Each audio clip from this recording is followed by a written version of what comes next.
Hello and welcome to another episode of the Clojure Pills screencast. This is episode number 13 and we're going to see empty and not empty. As usual, before we start, I just want to mention that if you enjoy the content of the screencast, you might very well enjoy the content of the book I'm writing for Manning, Clojure Standard Library, an annotated guide. I have on the slide a 42% discount code that you can use at checkout. And the book website is right below, and again below is my Twitter handle at reborg.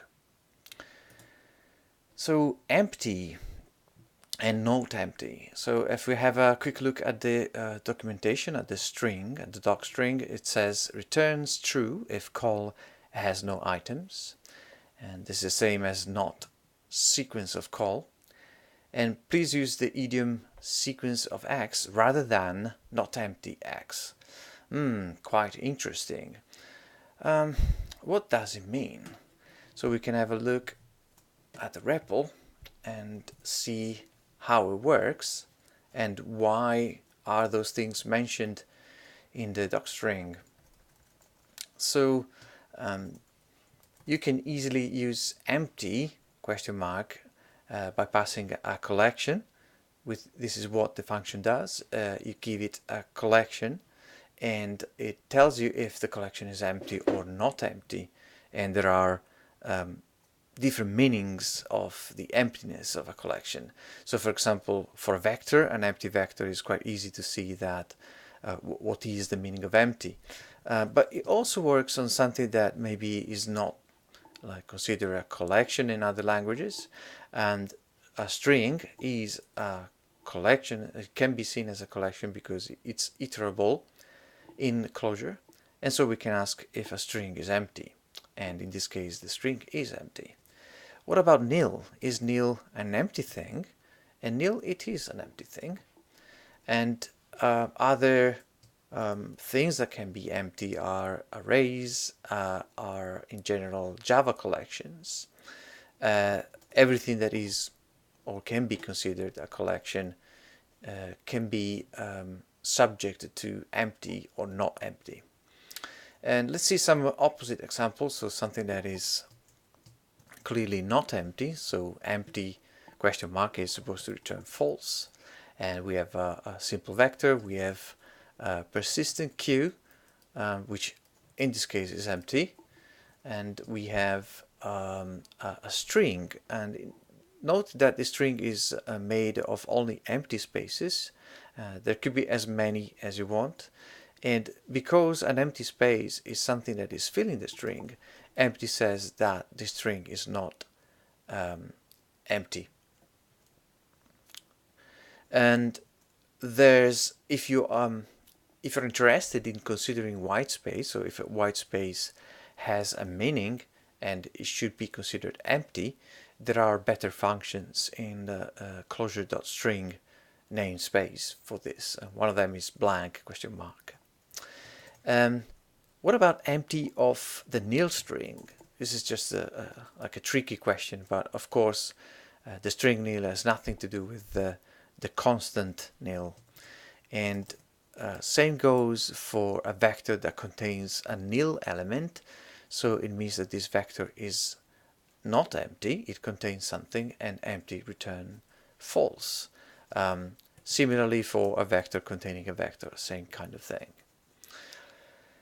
Now let's see when empty doesn't work or not empty doesn't work. Well, it doesn't work with scalars in general. So like a character space is a scalar, is not a collection, so it throws a legal argument exception because empty is trying to create a sequence out of it.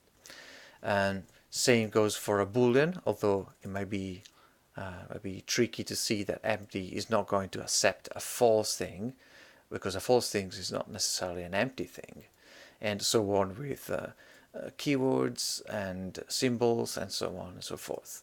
Another thing that is not accepted by empty because it's not sequential are transient. So if you try to see if transient empty vector is empty, empty is not able to tell you that. And now a few examples about not empty, and it's very similar to empty, but there is a fundamental difference, and the fundamental difference is that missing question mark that you don't see in not empty. And the reason why there is no question mark is that not empty can return nil or the collection itself to indicate logical true or false. So it works similarly but in a different way, and we will see a few examples about how to use this fact.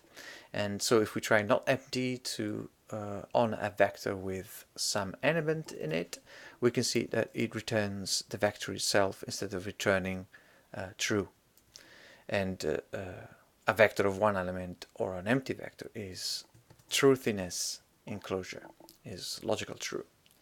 And not empty of nil. Nil is something that is empty, as we saw with empty question mark. So not empty is just returning nil in this case. So now let's have a look at some idiomatic way of using either empty question mark or not empty.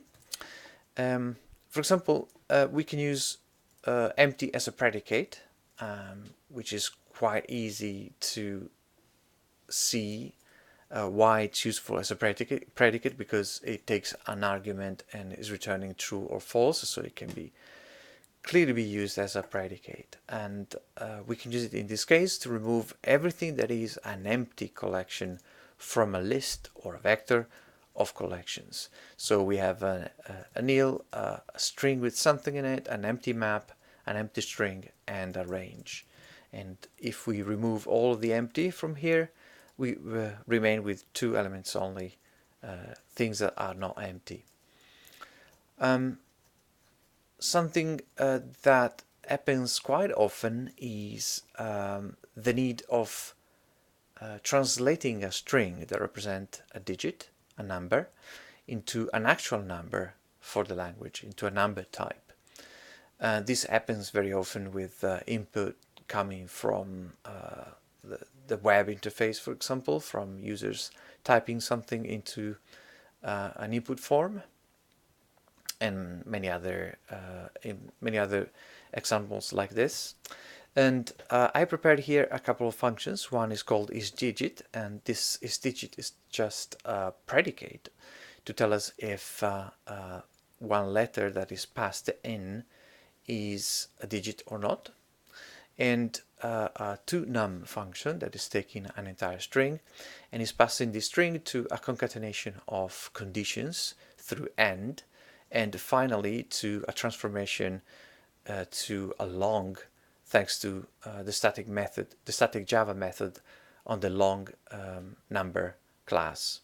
And what is not empty used for is to verify that the string that is passed in is not nil, and not only, it's only not an empty string, because not empty on an empty string that we never tried so far, but we can see what it does, is returning nil. So it's basically removing from this concatenation of conditions every string that is doesn't have every string that is nil or it is an empty string.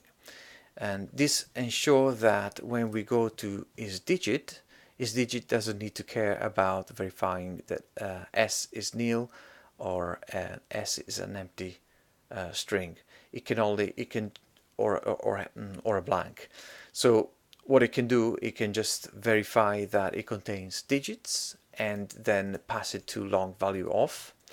And in this way, through like concatenating these three conditions, they are in an increasing order of how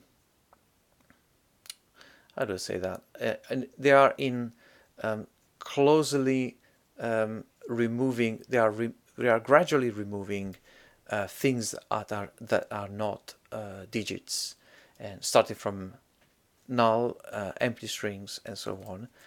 And when the string finally arrives at value of, the string will be guaranteed to be something that value of can transform into a string, sorry, into a digit. So let's evaluate this too. And I already have my first problem of the day. Long value of string. Oh no, sorry, it's just a reflection warning. So never mind. It's working properly. It's just telling me that it's going to use reflection in order to resolve that call, but we're not interested in that at the moment. So if we try that with a few like corner cases, like to number of nil is returning nil, to number of an empty string is again returning nil, to number of the letter A as a string is returning false. So we are still considering things that are logically false. Both nil and false are. So when I put this into, for example, a when let form, I can be sure that the call to num of a string that contains digits is going to be transformed into a number, and this body here is going to be executed only if that transformation happened correctly. If we try that, we can see that it's returning 24. If the string does not contain only digits, then is returning nil. And you can decide to return something else, but I think the important thing to notice is that in this chain of function calls, there is never a throw catch block to prevent throwing exceptions, something that things like Java interop with isDigit or long value of would certainly do if you pass a nil instead of a proper string. Okay, to close the episode, we're going to have a quick look at how empty and not empty are implemented, and if there is anything to notice in terms of performance or memory allocation and things like that. So the source of empty is really simple. So is essentially is based on sec. Both of them, also not empty, are both based on sec. And in order to see if a collection is empty or not, you just need to call sec on this collection. If it's empty, that is going to return nil, and the not is going to transform the nil or the sequence back into a boolean, true or false, and so we can put a question mark on it. That tells us or give us an hint about why the docstring of empty is telling us please use the idiom sequence of x instead of what I wrote here, not empty call. And the reason is that by being based on not sequence of call, by doing not empty call, we're essentially doing a double negation. So as if I replace the implementation that we see below here, not sequence of call, we obtain the same thing. So we check that this collection is not empty, or is it empty, and the answer is true. But as you can see, it's not exactly a nice thing what we're doing. We're taking sequence of call and double negating it to obtain what we want. So essentially the docstring is telling us please avoid, I'm going back, please avoid this not empty call because it's just not going to be anything useful, or is doing additional work that is not necessary. So just go for sequence of call and you'll have exactly the same, and we can check that if we do call sec on collection. That would be the same of using not empty. In terms of performances, let's require criterion, and I prepared a few benchmarks here. So the fact that we are using sec, so we are building an iterator on top of all the collection that supports the sequential interface, probably means that we are adding some we probably mean that we are adding some I I don't have the word. We are adding some additional work for the transformation that is not necessary to know if the vector or the collection is empty. So what in theory I'm expecting is that if I'm asking if a collection is empty, I don't need to do like work like creating an iterator or realizing elements of the sequence or things like that. But this is happening with the implementation based on sec. So I'm starting the benchmark, and we're going to see what is returning. And one alternative is, I'm going to make the second window quite larger so we can see the execution time mean, which is around 21 nanoseconds. And one thing that we can certainly do is use count and verify if the count is 0 or not 0. This removes all the sequence-based implementation to know if the collection is empty or not. And we are shaving a few nanoseconds here. We are probably 50%, around 50% faster. And there is better than this, even better than this. If we are really searching for the ultimate speed, we are in a very tight loop, and we want to go as fast as possible. I can always use the isEmpty method that is present on collections. And since Clojure collections are implementing Java util collection most of the time, I'm reasonably sure that this is going to work on all, or like 98% of all the Clojure collections as well. And we can see that this version is the fastest. We are again increasing or improving another 50% in speed, and depending on the kind of problem you have, this might be the solution. Just bear in mind that you need to give the type hint in this case. If we remove that, it will be really bad performances. So as soon as you go down the route of using Java interop, remember to use type hints. And another interesting thing is that although using sec is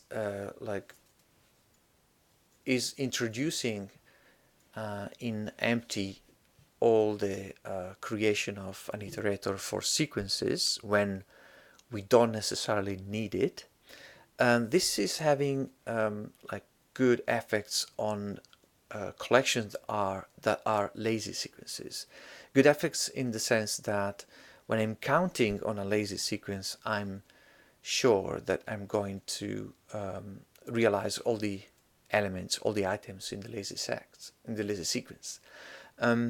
If I use sequence though, if I use sec, sorry, then that will just realize enough to verify that the sequence is not empty or not. So it needs to verify at least the first element to verify if there are elements or not, and return nil or return the sequence.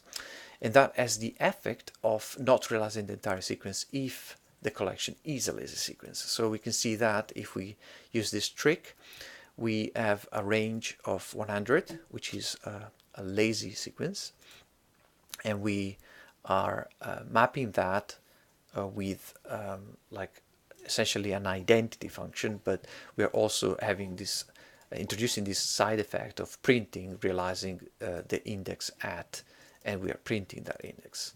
So if we try that, we use empty on this range 100, we can see that we are realizing everything up to 31, meaning 32 elements, which is the size of a chunked sequence, which is what map is producing.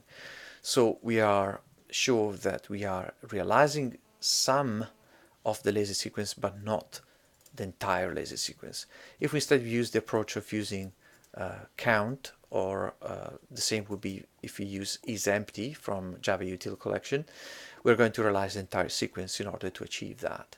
So depending on the kind of problem you have, the collection you have as input, this might be a positive, a plus, or maybe a negative because you really need to go as fast as possible. In that case, vectors as input would be a better choice. So with this, I think I told you everything I wanted to tell you about empty and not empty. I hope you enjoyed the screencast, and this at the bottom of the slide is the link to the show notes that will soon appear on the GitHub project that contains the Clojure pills show notes. So this is all, and thanks for listening. Until the next time, goodbye.